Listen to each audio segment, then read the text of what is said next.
السلام، كي راكم؟ واش راكم؟ جيسبر تكونوا بخير. مرحبا بكم في فيديو جديد. كما على بالكم كامل حرب كبيره نايضه بين ايران والموند كامل. ايران والناس اللي جات كونتر ايران، خاصه مرمى مثلهم المرشد الاعلى تاعهم خامنئي. المرشد هذا مهم عندهم اكثر من رئيس. الناس كامل قاسمت معاهم، يا الناس اللي تسيبورتي ايران يا الناس اللي تسيبورتي اسرائيل. وهنا في الجزائر خرج لك واحد المقوله بلي اللي ما يجيش مع ايران، ايران مسلمين وخاوتنا وكيما حنا، اللي ما يسيبورتيهمش واللي ما يدعمهمش ماشي راجل، زعما خائن لفلسطين وكامل. جينا نجاوبوا على هذا الشيء في الفيديو تاع اليوم. دوكا نبداو. راني تقلقت وراح نجاوب على جي بزاف قلقوني اني في الوسط. وينك في الوسط يا محمد؟ وين كاين يا الحق كاين يا الباطل، كاين العدل كاين الظلم، كاين الصدق كاين الكذب. هذه الدنيا تمشي بالضد والمستضد. شوف ما كاينش الوسط، كاين تبالونسي تبالونسي ما بين الخير ما بين الشر ما بين الحق ما بين الباطل، تبالونسي ما كاينش الوسط. يا راك مع ايران يا راك مع اسرائيل، ماكش مع ايران راك مع اسرائيل. انا راني مع ايران. راني مع ايران. باينه ايران يتمتع فينا، وغاي الدوله اللي متعتنا وضربت اسرائيل وضربت امريكا، غادي تضرب في القواعد العسكريه كاع تاع امريكا. كما كنت تشوفوا هذا خوتي هو الزواوية هذا يدير محتوى. عندنا نقطة مشتركة أنا وياه، دايرين كسكيطاك حلال الزوج. أبار سا ما نتفقوا في حتى حاجة. أنا راني مع إيران، راني مع إيران. علاش؟ باسكو إيران راهي تمتع فينا وراهي تضرب في إسرائيل. مانيش فاهم كيف واحد نورمالمون المحتوى تاعو السياسي كيفاه ما على بالكش باللي إيران متعت في خاوتنا اللي في سوريا، في العراق، في لبنان. السنيين كاع وين كاين مسلم سني في ذوك الدول كامل دايره فيه التير. هذيك ما استاهلش كيما تاعتك فيهم، ولا ذي ما على بالكش بها حتى نجينا نقول لك عليها. خاطي كيما على بالكم كامل بلي ايران دوله شيعيه، هم مسمي روحهم جمهوريه ايران الاسلاميه، الا انه ما عندهاش علاقه بالاسلام. خاوتي الشيعة يكرهوا السنيين، معروف. الشيعة يسبوا ام المؤمنين خاوتي عائشه رضي الله عنها زوج الرسول صلى الله عليه وسلم، يقذفوا فيها، يسبوا الصحابه عمر عثمان ابو بكر، هذو يسبوهم. قال لك كاين الحق كاين الباطل كاين النور كاين الظلام، تخلط. راك في سبيستون هنا كاين يا مسلمين يا كفار، ما كاش النص طياب هذيك ما كاش. قال لك انا بيان سور راني مع بيان سور راكم مع ايران، سما بيان سور راكم مع اللي سبوا زوج الرسول صلى الله عليه وسلم، تراك مع اللي كانوا يقتلوا في خاوتنا في سوريا. ايه تراك معهم. ايران والحكومه تاع بشار كانوا بيست فريند. اخواننا العرب من بعد ما شافوا الشعب السوري فرحان بموت الخامنائي زعلوا واخذوا على خاطرن ومستغربين. ايش بدك كان نعمل؟ مثل ما لك شايف شخص عم يفتي انه يفوت على بلدنا ويدمرها ويقتلنا. ايش بدك كان نعمل؟ مثلا نزعل عليه؟ لربما انت عمرك 20 او 25 سنه، يعني هذيك الايام ما بتوعى. بدي اقول لك هاي الشله اللي نحن فرحنا بموت واحد ايش عملوا فينا؟ حاصرونا، قتلونا بكافة أنواع الأسلحة، تلززوا في قتلنا. إيش بدك أكثر من هيك؟ هن ودنبن اللي كان موجود عنا بشار الأسد عملوا فينا العمايل. يعني مثل ما كان في مخطط صهيوني للاحتلال كمان كان في مخطط فارسي للاحتلال، يعني وجهين لعملة وحدة. هي عدالة رب السماء اللي كان عم هذه الحاجه اللي ما على بالكمش بيها خاوتي.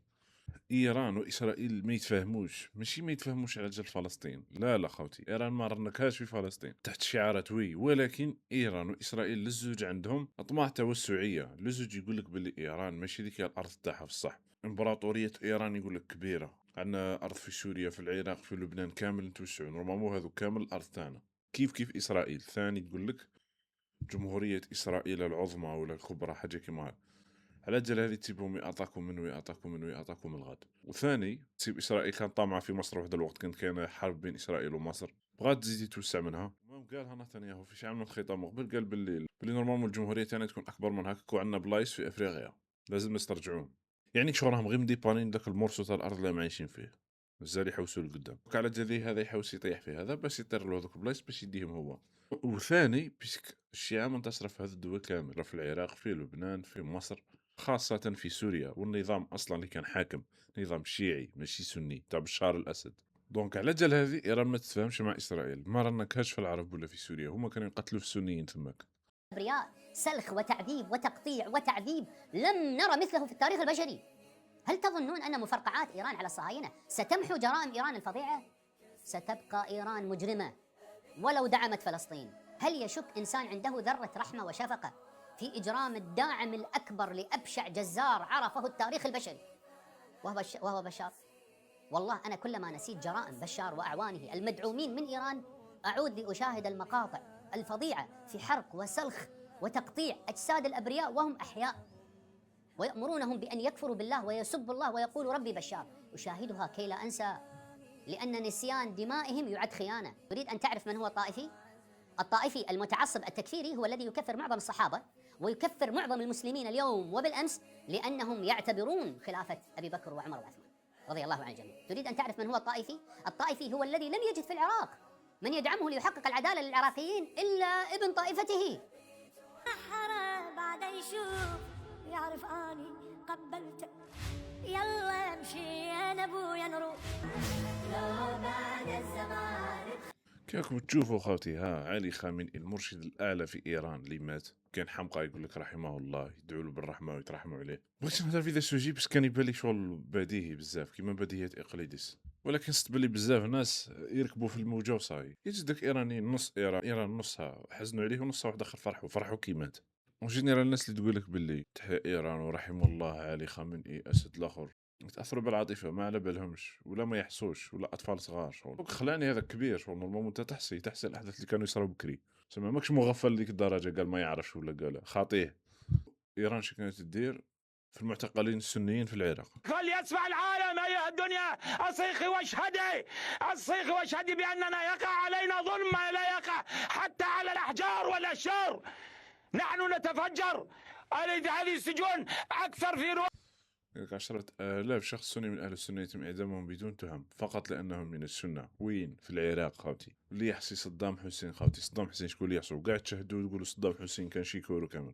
صدام خاوتي ما كانش يتفاهم مع الشيعة، كان داير فيهم حالة لأنه كان على باله حكموا هما اللي راهم حاكمين دروك، تبع راهم دايرين في الناس. طبعا خاوتي ماشي الشيعة كامل، الشيعة فان فيهم طوائف وينقسم، كاين الشيعة اللي فرحوا كيما هذا علي خامنئي ما تفهم والو. على كل حال المهم ماشي كامل اللي يقول لك لازم نقضوا على السنة، كاين اللي مو مشاكك بصح الماجوريتي تاعهم كامل كونتر السنة. دوك تقول لي لويس تا يا ماسوني راك جاي كونترهم كامل، تقولي انت ماسوني كامل، معليش انا ماسوني ونكره ايران. دوك نقول لك واش يقول لك علماء الامه، لكن كي تشوف علماء نورمالمون تسكت وتتبع، مزيد تفهم مزيد تفلسف. شوفوا الشيخ صالح الفوزان واش يقول لك على الشيعة، هل هم خاوتنا، هل هم صح مسلمين كما احنا ولا لا؟ إنهم إخواننا، هل يجوز أن نقول ذلك وما الواجب في ذلك إن لم يصح؟ نبرأ إلى الله منهم ونبرأ إلى الله من هذا القول، ليسوا إخواننا والله، ليسوا إخواننا بل هم إخوان الشيطان، لأنهم يسبون أم المؤمنين عائشة رضي الله عنها زوج النبي صلى الله عليه وسلم التي اختارها الله لنبيه صلى الله عليه وسلم، الصديقة بنت الصديق، ويكفرون أبا بكر وعمر ويلعنونهما، ويكفرون الصحابة عموما إلا أهل البيت علي بن أبي طالب رضي الله عنه، مع أنهم هم أعدى علي بن أبي طالب. علي يبرأ منهم عليه رضي الله عنه، بريء منهم. علي إمامنا وليس إمامهم، إمام أهل السنة وليس إمام الرافضة الخبثاء، فنحن نبرأ إلى الله منهم وليسوا إخواننا. ومن قال إنهم إخوان فليتوب إلى الله ويستغفر الله، والله جل وعلا أوجب علينا البراءة.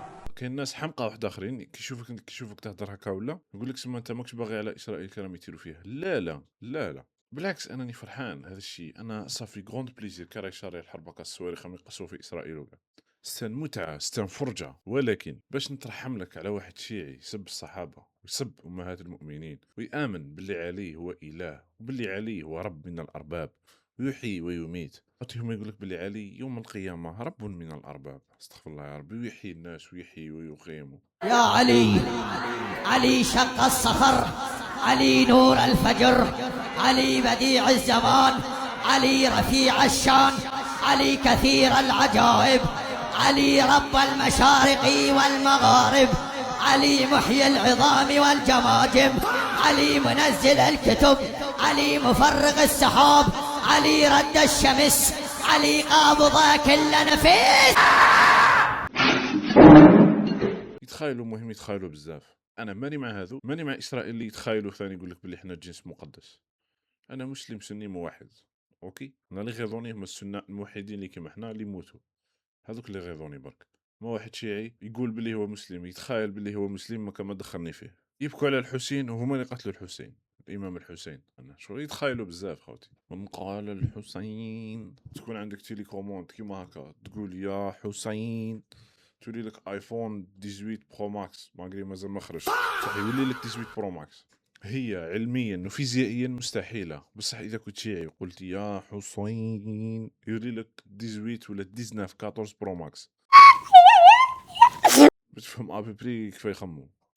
كانت هذه لا فانت الفيديو، نتلاقاو غدوه ان شاء الله فيديو جديد. تشاو.